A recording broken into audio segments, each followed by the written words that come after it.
On wherever you are joining us from. Thank you for joining us for this webinar. My name is Dami Alegbeleye. I co-lead the Leadership Studies Research Fan with Hannah, and I've been a member of ALA since 2018. And I think I started reviewing conference proposals since 2019. And I'm an assistant professor in the Department of Leadership and Organizational Studies at the University of Southern Maine. My research interests are in the areas of collaborative leadership and teamwork, and I'm happy to be here today to have this important conversation about developing your ALA conference proposal. And with me is the amazing Dr. Sunderman and the fantastic Dr. Klaus, who will now introduce themselves. Thank you, Tommy, for getting us started. Hi, everyone on the call. I think I've met many of you, so thanks for joining us today. Thanks for letting us record this. Hopefully it can be disseminated and useful for other people as well. As Tommy said, my name is Dr. Hannah Sunderman. I am an assistant professor at Virginia Tech. My areas of focus are leadership education, leadership development, and team science. And like Tommy said, I get to co-lead the research fan. I also want to give a shout out to Dr. Lindsay Hastings, who was our predecessor with the research fan and did a lot of work to get this idea going of doing a webinar like this and helping to make conference proposals more accessible to a wide variety of people, including graduate students, faculty, practitioners. So we're excited to have you join us today. All right, Dr. Klaus. Hi, everybody. My name is Kaylee Klaus. I'm an assistant professor for leadership at Fort Hays State University on kind of the west central side of Kansas. I have been a member of ALE since 2015. I joined as a grad student for a year and then just kept connecting and coming back. I am also serving as the vice president of the association this year and the 2024 conference chair. I'm planning the conference, so I hope you all join us in Minneapolis. And it's Minneapolis in July, so it's going to be beautiful there. So you definitely should come. Haley, you are our hero, just in advance for all your conference planning work. And being from the Midwest, I will attest. Some people are like, Minneapolis, is that a fun place to go? Minneapolis in the summer is beautiful, so highly recommend. Agreed. Well, as many of you know, the 2024 ALE conference will take place in Minneapolis, like Kelly just said, from July 14 to 17. And the call for proposals went out November 3rd, 2023. And I think I'll put the link to the conference call for proposals in the chat box. And I think we are so blessed to have Kelly here to be able to share some of her ideas with us regarding conference submissions. And Kelly, I have a couple questions here for you. And the Yes. question I have is about the types of conference sessions and their purpose. So what are the types of conference sessions and what are their purposes? Yes, absolutely. So I am going to share my screen. I have the call for proposals website up here. So this is the ALE website, so leadershipeducators.org. And here we have the conference proposal page. And Dami just put the URL in the chat box. So I've provided here just kind of general instructions about each of the manuscript types. And if you scroll down about halfway down the page, you'll see a list of the different proposal categories. So the first category we have is research manuscripts. And you're welcome to read the description on your own. I don't think I'm going to need to do that. So this is really to share research that you've done, either qualitative, quantitative, or mixed methods on educational strategy and teaching and learning. So you definitely need to have gone through, a traditional research kind kind of avenue for this type of manuscript. We often see kind of like pre-publication manuscripts in this category. So you haven't quite submitted it to a journal or anything, but you're kind of seeking feedback and to share your information for the audience. These are presented in 20 to 30 minute sessions. The timing of that, whether it's like 20, 25, 30, it really is just contingent on the number of research manuscripts we have at the event. So if we have a whole lot, your session might be a little bit shorter. If we have a little less, your session will be longer. The word limit for these is 8,000 words, excluding the abstract and references. And we've provided links to the specific formatting requirements. We even provide a template for you to follow, and we also provide a review rubric. So the rubric that our reviewers will be using when they double blind your manuscript. So we do have the formatting requirements as well as a template and a rubric for each of our proposal submission categories. The second category is similar to research, only this is a practice or application manuscript. So traditional research is not really does not really occur here. This is more of like a teaching learning assessment approach to this manuscript. So typically what we're looking for here is for the writer to share with us about a new type of activity, or experience or program that they have created that teaches leadership. So it's really grounded in that pedagogy, teaching, and leadership literature. And so you're really going to be a lot of this manuscript is describing the application and the learner's experience with it and how it kind of improved the learning experience. So like research manuscripts, these are 20 to 30 minutes long, just kind of depending on the number of sessions at the event. And these are only 5,000 words because there's not going to be probably as much results or discussion as there would be in a research manuscript. Workshops are the next type of submission. So these are much longer. These are 90 minutes and span an entire concurrent session block. And these are interactive. That's really the key here with workshops. We don't just want kind of an extra long application or research manuscript. We want something that teaches people how to do something. So there really is supposed to be active attendee participation presented in the workshop. You do present like a lesson plan as well as some kind of grounded literature, just making sure that what you're teaching is grounded and good educational practice. But the key here is just making sure that it's interactive, whether that be through role play, worksheets, active discussion, parent shares, whatever that might be. Interactive is key. Panels. So these were new just a couple of years ago and are very popular. So these bring together 3 to 4 experts in a particular area, and they can be on a wide variety of topics. They don't have to necessarily be geared toward, research or, practice or application. This is really a discussion area. A lot of folks, we really look for kind of like emerging areas to discuss in these panels. So that's something to think about. These are 90 minutes long as well. So they span an entire concurrent session block. And we do want to try to reach across areas of expertise for a good quality interdisciplinary or transdisciplinary conversation with these.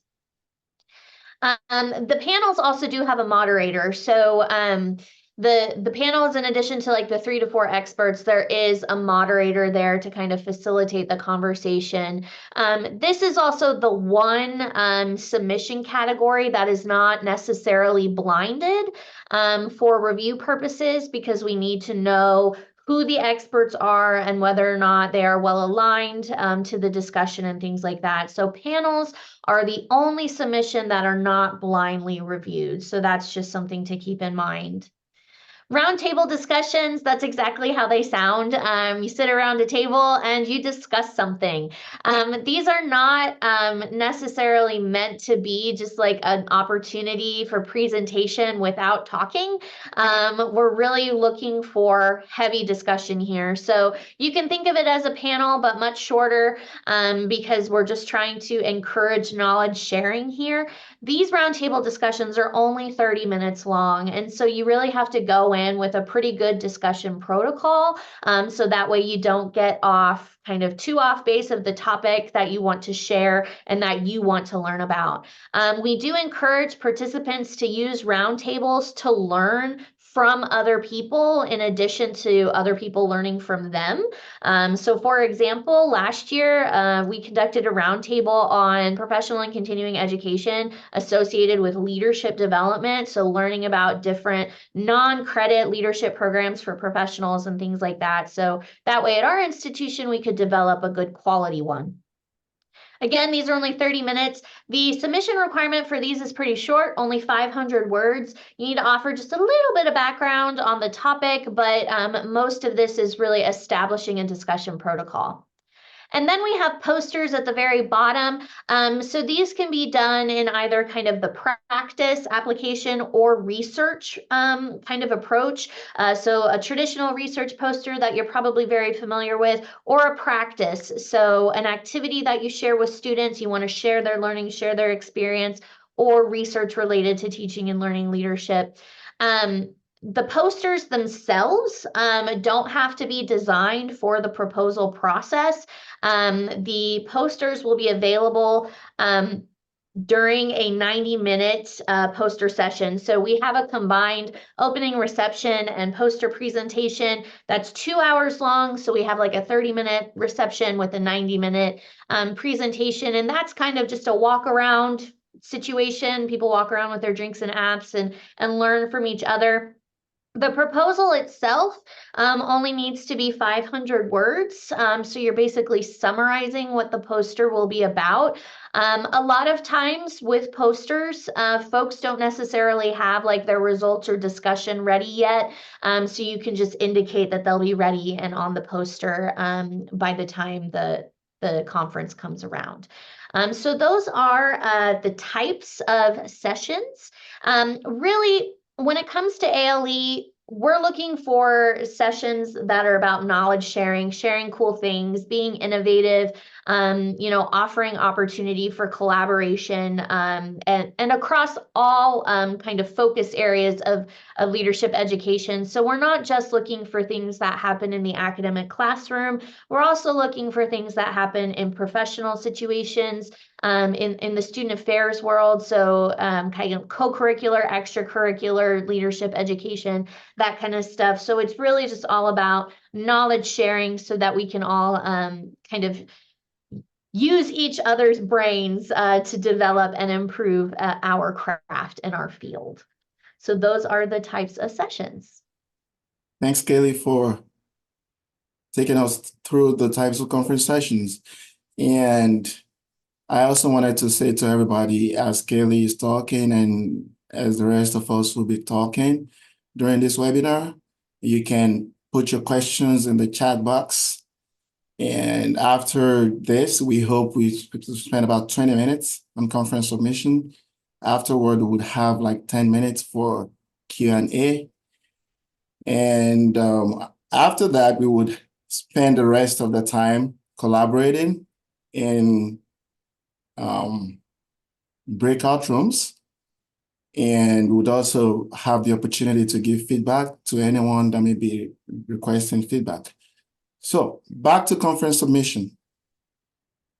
I have a graduate student, Kelly, that has a literature review that he would like to submit to ALE, but he couldn't find a category for literature review.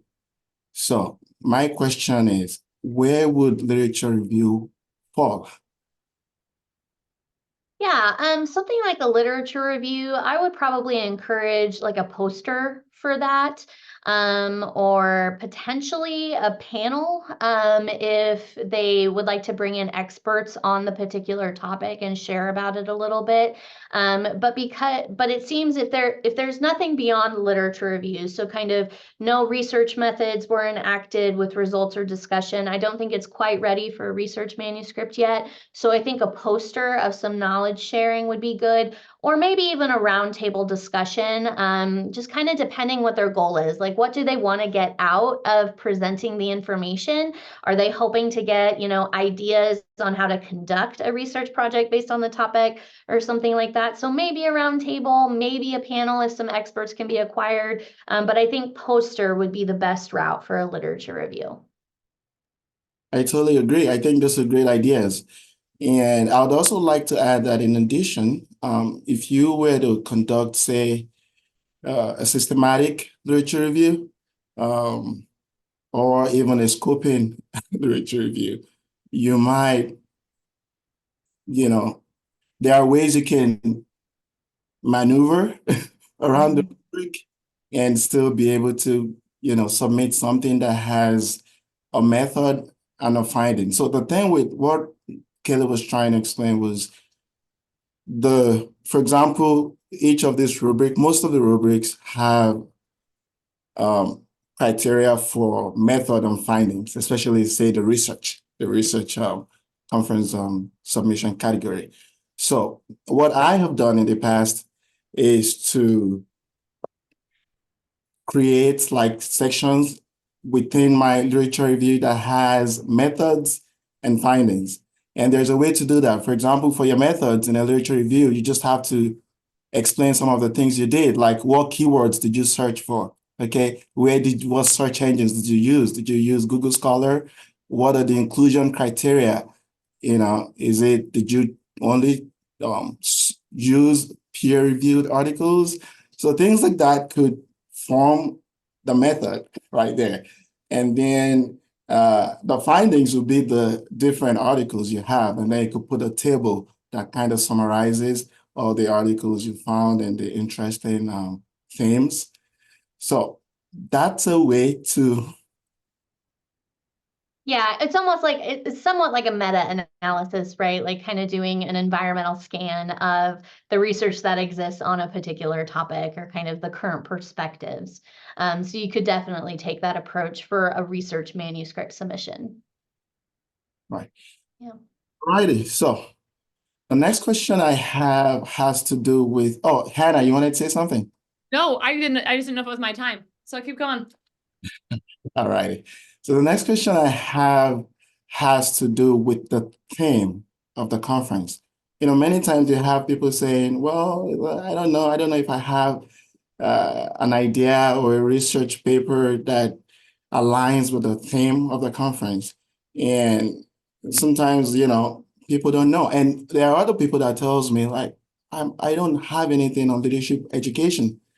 I also have a graduate student that says that. And I told this person, like, most of the papers I've submitted to other conferences that are not leadership education, like the ILA, I've also submitted them, some of them to ALE, and they were accepted. So the question is, to you, Kelly, is the papers need to be explicitly aligned with the theme?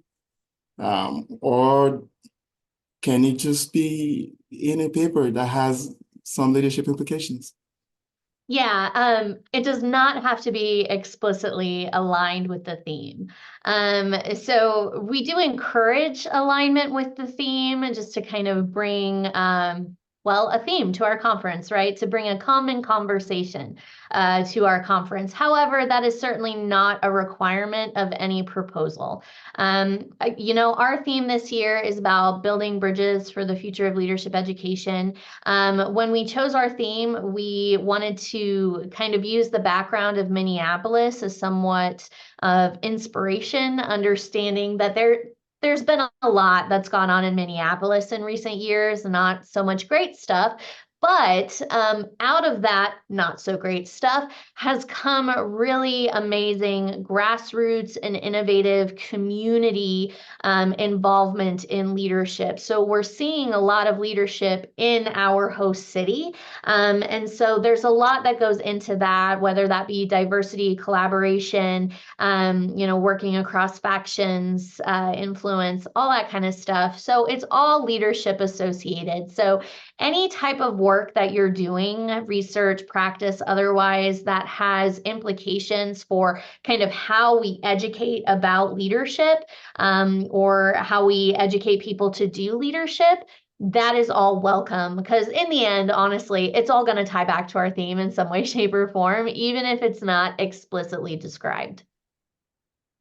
Excellent. So when is the submission deadline?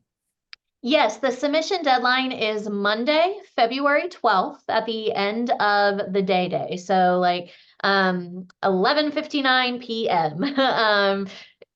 Based on your time, not based on your time zone, Eastern time. We've set it for Eastern time. So I guess Pacific timers, you're going to have to be a little bit earlier. But Monday, February 12th, that deadline's listed in a lot of places. So I don't think you can miss it at any point. Coincidentally, today is January 12th. So we have exactly a month. Yeah. You've been working on your proposal just to have some time.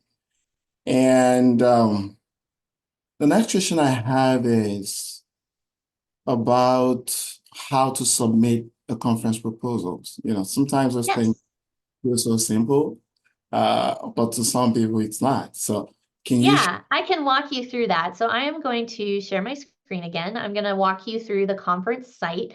So there are two websites associated with ALE. We have our typical website, which is leadershipeducators.org. And then we have a conference proposal submission website, which I've shown here. This is linked on our main ALE page, but for your reference, it is conference.leadershipeducators.org.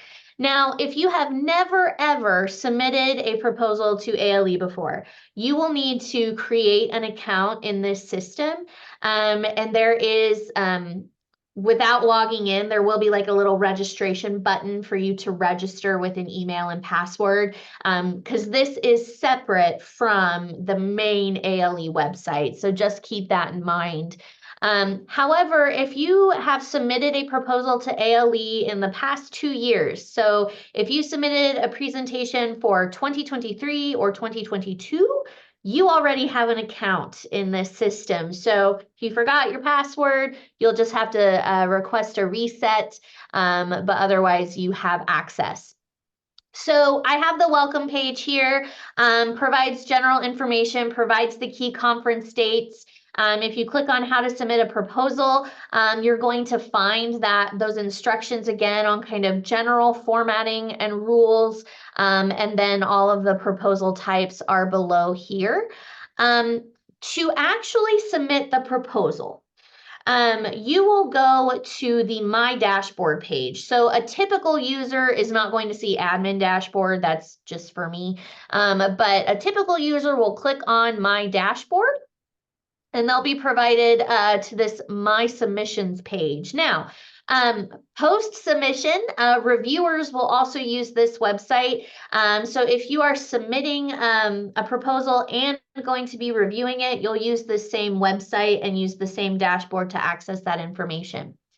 So to kick off the proposal submission, you will click on this little drop down here and click 2024 call for proposals and click create. And then basically you just follow all the prompts.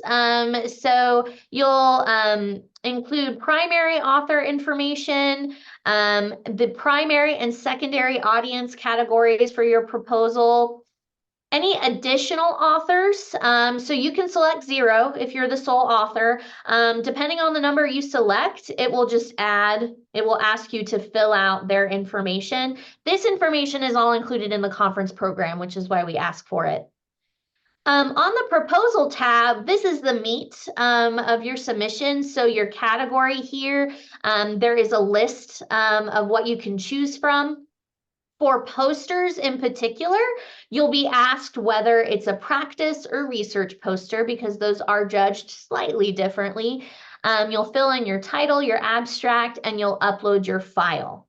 So when you upload your file, we can only accept .doc or .docx. We can't do PDF and we can't do the Pages app. So if you use a Mac, you'll have to export it into that MS-DOC format. And then your confirmation tab, we have a couple of checklists here, just making sure that you confirm everything, and then whether or not you want your submission included in conference proceedings. Now for each tab, what you really want to do is to make sure at the end of filling out all the information, there's a green check next to each of these tab titles, and that means all of the information or all of the required information is completed. Now you can save as draft your proposal. So if you just want to get started on it and kind of look at the form and play around with it, you can save it as a draft. So you have until then the deadline to submit as final.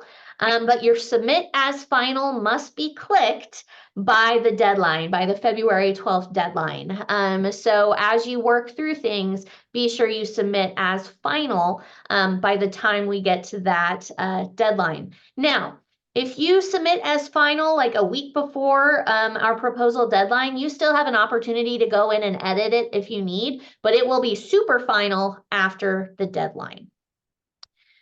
So that then is basically the submission process. It's pretty easy. Just make sure you're answering all the required questions and you have those green check marks on each tab.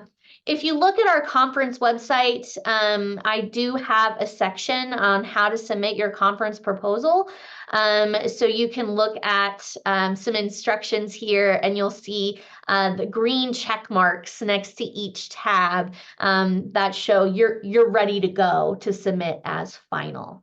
So that was just a quick walkthrough. So I can stop my screen share now here.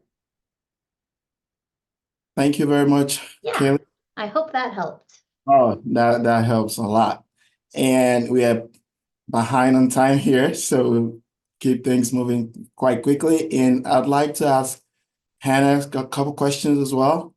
Hannah has won the most conference paper awards in recent years, so I'm sure she has a lot to share with us as one of the winningest ALE members. She's consistently presented, and of course, for you to present, you must have had your paper accepted. So the first question I would like to ask Hannah is, how can one increase their chance of acceptance? Okay, Dami, that is a perfect lead in. I'm going to share some slides too that goes over my key tips to things when it comes to making a quality conference proposal. And I wanted to start by saying that I have learned these things, some of them through trial and error, although I felt like I had really excellent mentors who helped guide me. And then also things I've learned from reviewing other people's conference proposals, feedback I've gotten from reviewers over the years that can hopefully help you avoid some common pitfalls of conference submissions. So the first thing we wanted to highlight, Kaylee hit this up, but is to please read the rubrics on the ALE CFP website. That is what we use as reviewers. We go right through them. So if you make sure that you're hitting all of those things, it makes it really easy. Same with the templates that are on the ALE website. Even now, I just like download the template, make sure everything matches because it makes reviewers' job really easy. And reviewers really like it when you make our job really easy, where it's clear to find things. So that's the first, if you don't take anything else away, take away that ALE has done a great job of giving us resources to make us successful in submitting conference presentations. The next phase I have divided by sections, since each submission type is a little bit different. So starting with the research submissions, there were 3 key things I wanted to hit here. First, and this is where, again, I've seen people, I've gone around myself, or I've seen other submissions kind of go awry. The first thing is in the literature review. The important thing about the literature review is that you're demonstrating the impact. What is the gap that your research fills in the need? So everything everything in the literature review should be funneling to that point. So for example, for me, so my work has been on mentoring. I'll start broadly with mentoring, then it'll be mentoring with college students, then it will be mentoring with college students as the mentor, and then here's where my research fits in. So carry that. The second thing is results. Oftentimes for journal articles, for conference submissions, follow a journal article. So Joel is a great place for us as it's associated with ALE. Find a journal article that's similar to what you're presenting on, maybe used a similar methodology to you. Pull that up and have it with you as you're writing your conference submission. That'll be a good guide for you. It's like, here's how I should talk about things. Here's headers, subheaders, tables, figures to include, or a textbook can be a good resource as well. But there's a lot of excellent papers out there that can serve as the mold for us. The third thing, make sure in your discussion that you have clear implications for leadership educators. So ALE is for leadership education, not just leadership broadly. So really make sure that impact is clear. Sometimes I've seen have good reviews or good research, sound research, but there's no connection to the field of leadership education. So we really want to make that clear. The next submission type is practice submissions. So the key things here is the first thing for the background section, making sure that it's grounded in leadership theory. So instead of just, here's something that I did, what is the theory that's undergirding it? You can draw from the National Leadership Education Research Agenda to demonstrate, we're telling people that we need to use more adult learning theories in the field. And here's where that says that, and this is why we're doing it. So just really make sure, again, grounded in theory. The second thing, when you're writing about your outcomes and results for practice papers, the first thing is to ensure that there's an intentional design of data collection. What were your learning objectives? How did you plan to assess for that ahead of time? What were going to be your cutoff scores for demonstrating impact? Was it over a 3 on a scale of 1 to 5? So really making sure you have intentionally designed your data collection and describing that in the outcomes and results. Sometimes I'd get things like, here's what people said about it, but you're not telling me why are you using that information to demonstrate that your practice was effective or changes. So really making that clear. The next thing is, again, supporting a comprehensive and justified analytical approach. So I always recommend have citations here from textbooks, from other articles about why you're choosing to analyze your data in the way that you are. That, again, really adds that rigor to the practice submission that can help you excel. And the final thing is, if you haven't yet collected data, so sometimes we submit something for innovative practice, Kaylee hit on this, and we're implementing it right now. We implement it in the fall, we're in the process of collecting data, so it's not ready for ALE. So if that's okay, just make sure you have a thorough description of what you're going to do with the data. So you can say, we collected data using these instruments. Here's how we're planning to analyze the data. Here's what our cutoff scores will be. So making that really clear so that we know, even if you haven't done it yet, you've got a clear strategy. So by the time it gets to ALE, you'll have it done. And you ensure the reviewer that you're in a position to make that happen by being very thorough about what your data collection process will be. Then my third tip here is having clear purpose throughout your manuscript. So making sure that from your connections, your introduction, all the way to your implications, there's really a through thread about what you're doing, what your purpose is, implications for practice, so that we can see from the beginning all the way to the end that clear connection. The next area is workshop submissions. And I told my co-presenters that, take this with a grain of salt because I submitted a workshop last year and I got rejected. So there might be other people here who have good tips and tricks, but in previous workshops that I've gotten accepted and presented, here are some things that have stood out to me. The first thing is, what is the purpose? Kaylee really hit on this. What will participants be able to do as a result of this workshop? What is a skill that they're learning? What is something that they're going to come away with? Are they going to be able to apply it in their setting, their spaces and places? So really make that clear. And the second thing is structure. So I have treated my workshop submissions as it's like building a lesson plan that then you will execute at the conference. This shows the reviewers you've got a clear thought out plan, you're ready to go when you get to conference time. It also makes it really easy on you as the presenter in that you've already prepared your workshop. So you've got that lesson plan, you've got activities, you've got resources that's going to make it really, really easily executable. The next one is panel submissions. And this is kind of like Kaylee said, a newer one to ALE. So it's been fun to get to listen to these. Key things, and I've never submitted a panel, so this is coming from Dr. Hastings from last year, but is to 1, plan Try to avoid throwing it together last minute, but really plan, send out those calls if you've got a good idea. Send out those calls to people who you think could really be able to contribute ahead of time. The second thing, really illustrate a clear purpose of the discussion. What's it focused on? Like Kaylee said, an emerging area in the field, and also each panelist. How is each panelist uniquely able to contribute to that topic? Why do they have expertise in that area? And the third thing is leadership education. So again, clear connection to leadership education, to a theory, to a research topic, to a need in the field. So really giving a honed in. We're going to talk about applications of social identity theory in leadership education. And here's 3 people at 3 different types of institutions who are applying it in their work. So having that, again, undergirded in theory to demonstrate, again, rigor and connection to the field. The next one is roundtable submissions. I submitted a lot of roundtables, especially as a grad student, when I was figuring out what I wanted to do, my research areas. I even did use it for data collection. So I love this format. The first thing is when you think about preparing, you want to demonstrate in your submission that you're prepared to facilitate the conversation. What questions will you ask? How will you introduce the topic? How much time will each section take? Again, and then when you go to do it, you can just use it. You've got your lesson plan already written out. It shows the reviewers that you're prepared. And the second thing is what topics to cover in roundtables. Things that we've utilized that have been successful and we've enjoyed is exploring the feasibility of ideas. So a really effective roundtable for us was working with leader identity development. We're working to build a scale for the leadership identity development model. And so we had a roundtable where people could come and join us and provide feedback on the themes, our questions we were planning to propose as part of the scale. And that allowed us to generate a lot of ideas for ourselves and gather experts together at the conference. Another topic idea is to get feedback on research questions or methods. So I've encouraged grad students to do this. Perhaps you know the topic you want to do for your dissertation or thesis or a method. This is a great opportunity to bring people together and get feedback for yourself.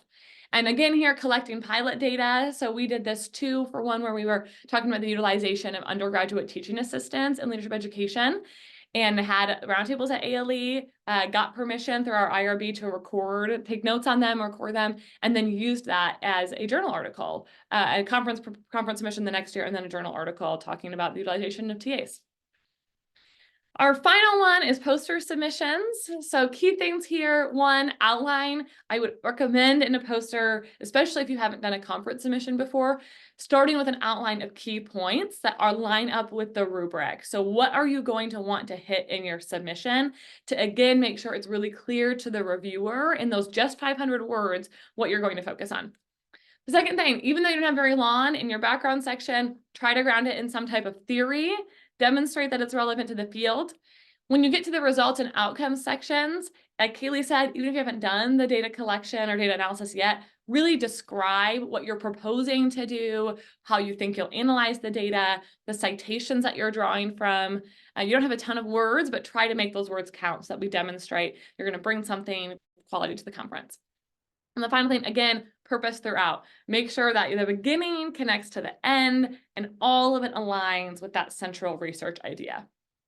Final suggestion, we're still a month out, exactly a month out, as Dami said, so make sure you've got time to seek feedback from collaborators, from mentors who can provide some just key points of guidance to help support you. Sometimes we get so in the weeds in our own writing, we just need someone from the outside to say, oh, I don't quite see how this connects. And you're like, oh yeah, of course, but we don't see it because we're so deep in it. So getting that feedback from others is really helpful.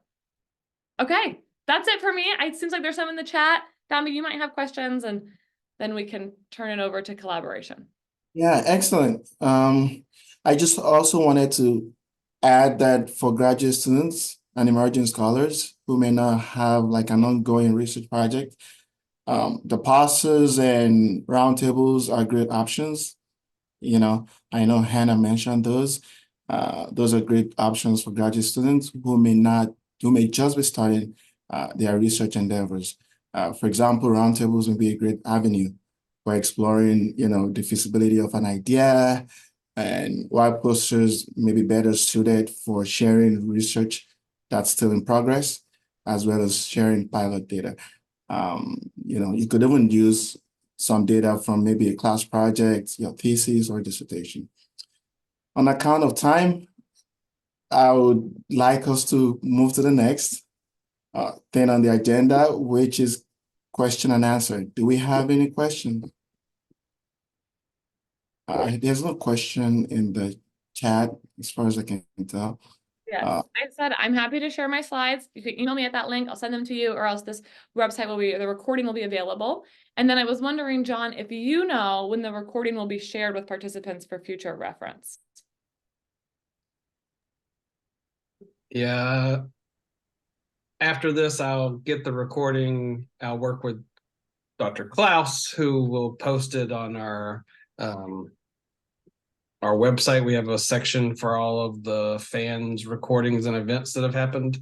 I probably will also, if people have registered for this, send it out via email to them with the link so they can watch it at their convenience. Fantastic. Thank you, John. Great. So we have about 17 minutes. And one of the things Hannah and I wanted to do with this webinar was to provide an opportunity for people to collaborate on research towards the 2024 conference. We also wanted this to be a forum for people to, seek feedback on their research. So maybe you have a paper that you're currently writing and you want some feedback on your methods or findings or whatever. Hannah and I and Kaylee would be happy to, provide some feedback. So here's what we'll do. We'll spend like 12 minutes, and have a working session in the breakout rooms. So if you have a research idea, just a general topic, I don't want you to go into specific detail now, but like a general topic, like say mentoring, all right? Hannah, that's your jam, mentoring. So let's say mentoring, that for myself, say collaborative leadership or say teamwork. Please, you can put it in the chat box so I can create. And if you would like to collaborate, that's the important thing here. If you don't want to collaborate on the idea, then that's not necessary. But if you would like to collaborate on the idea, put the topic in the chat box so that we can create breakout rooms and people can, go to the breakout rooms. Yes. Also, And, if there's anything that you prepared that you want feedback on, we're here for 15 minutes. So happy to help, give feedback, look at anything that can help you in your ALA journey. Sorry, Kaylee, I interrupted. Oh, no, it's fine. I was just saying we have a small group, so if there isn't enough kind of diversity of topics and everything, we might just be able to have the conversation in this larger room too. Yeah. And just as a note, I'm going to stop the recording. So whatever you share isn't recorded for everybody else to watch. Goodbye.